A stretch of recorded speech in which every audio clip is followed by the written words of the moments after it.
اور یہاں ایک بات میں عرض کرنا چاہتا ہوں کہ مجھے آج کا ماحول بہتر لگا ہے کہ یہاں اس طرح کی کوئی چیزیں نظر نہیں آئی مجھے جو عموماً شادی کے موقع پر ہوتی ہیں، کہ ایک سنت ہے رسول پاک صلی اللہ علیہ وسلم کی، ہم اس کو ادا کر رہے ہیں اور اس کے ساتھ ہم نے بہت ساری گناہ کی باتیں بھی شامل کی ہوتی ہیں، یعنی ڈھول ڈمکا اور باجے تاجے اور بہت سارا اچھل کود، وہ ایک سنت کے ساتھ بہت ساری بدعتیں اگر شامل ہو جائیں اس سنت کی برکت بھی کم ہو جاتی ہے۔ تو ایک تو مجھے اس بات کی خوشی ہے، میں آپ کو اس بات پر مبارک دیتا ہوں کہ آپ نے ایک اچھا ماحول رکھا ہے۔ اور دوسری یہ ایک جو میاں بیوی کے حقوق ہیں ان پر ایک بات کرنا چاہتا ہوں کہ اللہ تعالیٰ قرآن پاک میں ارشاد فرماتا ہے 5ویں سپارے میں سورہ نساء، ایک پوری سورت ہے جو اللہ تعالیٰ نے عورتوں کے حقوق کے لیے نازل فرمائی ہے کہ اسلام سے پہلے عورت کو کچھ حیثیت نہیں دی جاتی تھی، عورت کو پاؤں کی جوتی سمجھا جاتا تھا، عورتوں کو فروخت کیا جاتا تھا، حتیٰ کہ حد یہ تھی کہ جب کوئی شخص فوت ہو جاتا تھا تو اس کے اونٹ، اس کی بکریاں، اس کی گائیں تقسیم ہوتی تھی کہ بھئی اونٹ فلانے کو دے دو، گائے فلانے کو دے دو، بکریاں فلاں کو دے دو۔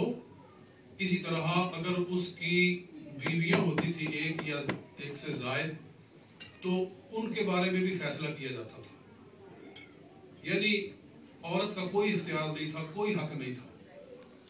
مگر اللہ تعالیٰ نے اپنے پیارے محبوب رسول پاک صلی اللہ علیہ وسلم کو مبعوث فرما کے عورت کے حقوق کا تحفظ فرمایا اور عورت کے حقوق میراث کے اندر مقرر کیے۔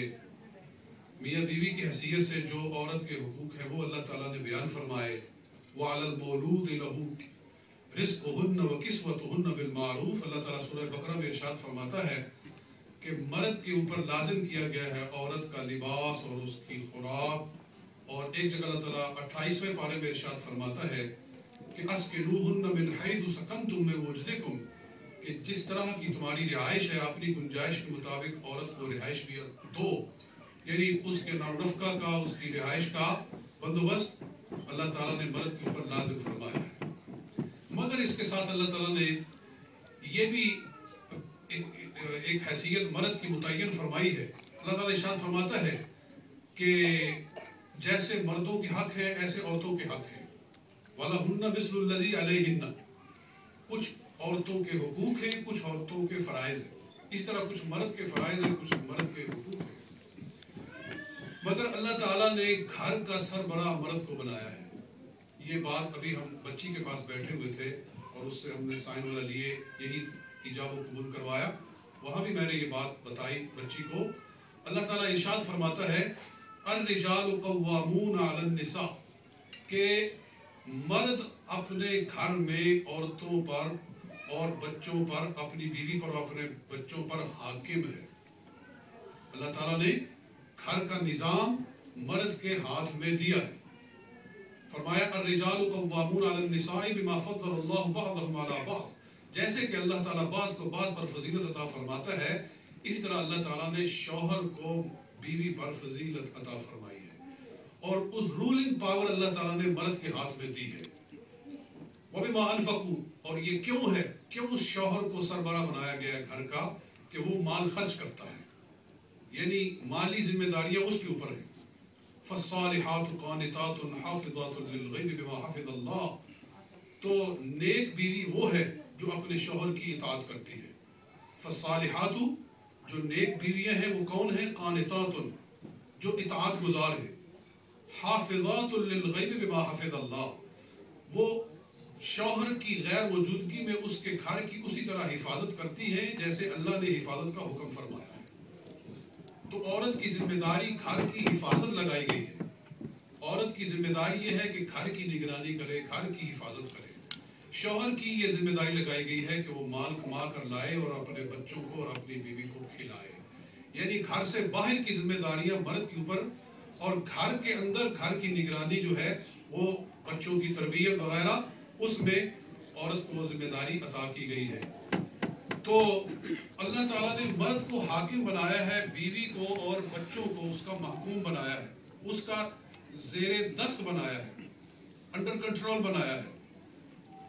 اور اس کی میں مثال ایسے دیتا ہوں جیسے کہ ایک گاڑی ہم چلاتے ہیں، ہر آدمی کو، ہم میں سے ڈرائیور ہے، کہ ڈرائیور ایک ہی ہوتا ہے، رولر کسی بھی ملک کا ایک ہوتا ہے۔ گھروں سے شہر بنتے ہیں اور شہروں سے ملک بنتا ہے، جیسے ملک کا سربراہ ایک ہوتا ہے، جیسے ایک شہر کا سربراہ ایک ہوتا ہے، اس طرح گھر کا بھی سربراہ اللہ تعالیٰ نے ایک بنایا ہے، اور وہ شوہر ہے۔ اور سٹیئرنگ جو ہے اللہ تعالیٰ نے مرد کے ہاتھ میں دیا ہے۔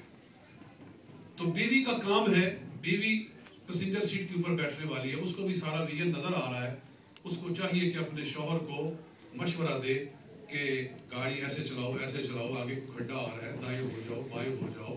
اور سمجھدار آدمی ہے، وہ اپنے مشیر کے مشورے کو غور سے سنتا ہے۔ جو سنے ہی نہیں مشورے کو تو وہ ضرور کوئی نقصان کرے گا، لیکن بیوی کا بھی حق ہے کہ وہ مشورہ ہی دے، سٹیئرنگ نہ پکڑے۔ جی، اگر پیسنجر سیٹ پر بیٹھنے والا اس کو سٹیئرنگ کو پکڑے گا تو یقیناً ایکسیڈنٹ ہو جائے گا۔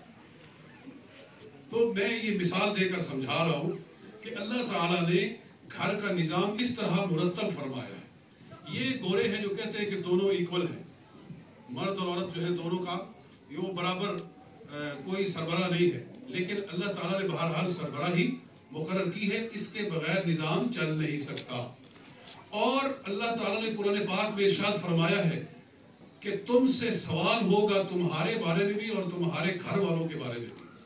قُوا أَنفُسَكُمْ وَأَهْلِيكُمْ نَارًا، 28ویں سپارے میں اللہ تعالیٰ ارشاد فرماتا ہے سورہ تحریم کے اندر کہ اپنے آپ کو بھی جہنم کی آگ سے بچاؤ اور اپنے گھر والوں کو بھی بچاؤ۔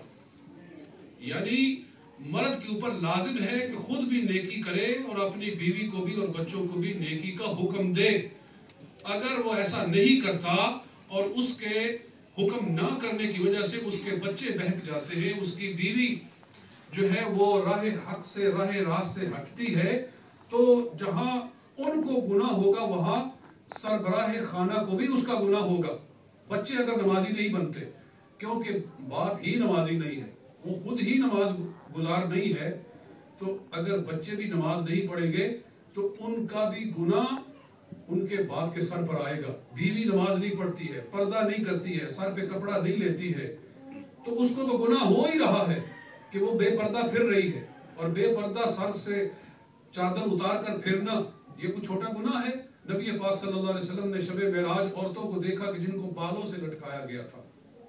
جی پوچھا گیا کہ یہ کون ہے، تو کہا گیا کہ یہ اب ننگے سر بازار میں آتی تھی۔ اور اسی طرح مسلم شریف کی صحیح حدیث ہے، نبی پاک صلی اللہ علیہ وسلم نے کعبہ شریف کا غلاف پکڑا تو حضور رو پڑے، بہت روئے، صحابہ بھی رو پڑے۔ پوچھا یا رسول اللہ آپ کیوں روئے؟ فرمایا جب میں نے کعبے کا پردہ پکڑا تو اللہ تعالیٰ نے میری آنکھوں سے پردے ہٹائے اور میں نے وہ منظر دیکھا جب قیامت قریب ہوگی تو اس وقت میری امت کا کیا حال ہوگا۔ اللہ تعالیٰ نے قرب قیامت کا منظر میرے سامنے پیش کیا تو مجھے رونا آ گیا۔ میں نے دیکھا میری امت کی بچیاں گھر سے نکلی ہیں، عورتیں لابسات عاریات مائلات ممیلات رؤوسہن کاسنمۃ البخت۔ میں نے دیکھا کہ وہ کپڑے پہنے ہیں، انہوں نے پھر بھی ننگیاں ہیں، کپڑے پہنے ہیں پھر بھی برہنہ ہیں، پھر بھی ننگیاں ہیں۔ کیا مطلب کہ انہوں نے صحیح کپڑے نہیں پہنے ہیں، اور اللہ تعالیٰ نے صحیح کپڑا عورت کے اوپر یہ لازم کیا کیا ہے۔ 22واں سپارہ اللہ تعالیٰ ارشاد فرماتا ہے قُلْ لِأَزْوَاجِكَ وَبَنَاتِكَ وَنِسَاءِ الْمُؤْمِنِينَ يُدْنِينَ عَلَيْهِنَّ مِنْ جَلَابِيبِهِنَّ کہ اے رسول پاک اپنی بیویوں سے فرماؤ، اپنی بیٹیوں سے فرماؤ اور تمام مسلمانوں کی عورتوں سے فرماؤ کہ اپنے سروں کے اوپر موٹی چادریں لیا کرے۔ یہ قرآن کا حکم ہے، یُدْنِينَ عَلَيْهِنَّ مِنْ جَلَابِيبِهِنَّ کہ اپنے سروں کے اوپر موٹی چادریں لیا کرو۔ یہ اللہ تعالیٰ نے حکم فرمایا ہے۔ اب اس پر کس نے عمل کرنا ہے؟ انگریزوں نے کرنا ہے، یہودیوں نے کرنا ہے، عیسائیوں نے کرنا ہے، کس نے کرنا ہے؟ یہ حکم اللہ تعالیٰ نے مومنوں کو دیا ہے تو مومنوں نے ہی کرنا ہے۔